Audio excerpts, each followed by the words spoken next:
Latest useful information. University Grants Commission National Eligibility Test UGC నెట్లో English commerce సోషియాలజీలకు మళ్ళీ పరీక్ష నిర్వహించడం జరుగుతుంది. ప్రశ్నాపత్రాల్లో పలు తప్పులు దొర్లయ్యన్న ఫిర్యాదుల నేపథ్యంలో UGC NET English commerce sociology సబ్జెక్టులను మళ్ళీ పరీక్షలు నిర్వహించాలని జాతీయ పరీక్షల సంస్థ ఎన్టీఏ ప్రకటించడం జరిగింది.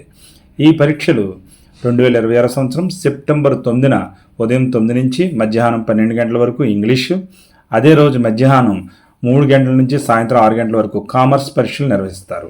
సెప్టెంబర్ 10వ తేదీన ఉదయం 9 గంటల నుంచి మధ్యాహ్నం 12 వరకు సోషియాలజీ సబ్జెక్ట్ సంబంధించి పరీక్షలు నిర్వహించడం జరుగుతుంది. యూజీసీ నెట్ జూన్ 2026 సంబంధించి పరీక్షలు ఇంగ్లీషు కామర్సు సోషియాలజీ రాశారో వారు మళ్ళీ రాయవలసి ఉంటుంది. కాబట్టి సెప్టెంబర్ 9, 10వ తేదీలకు సంబంధించి మళ్ళీ ప్రిపేర్ అవ్వండి. Thank you. All the best. మీ చెల్లూరు రత్న కుమార్. జై హింద్.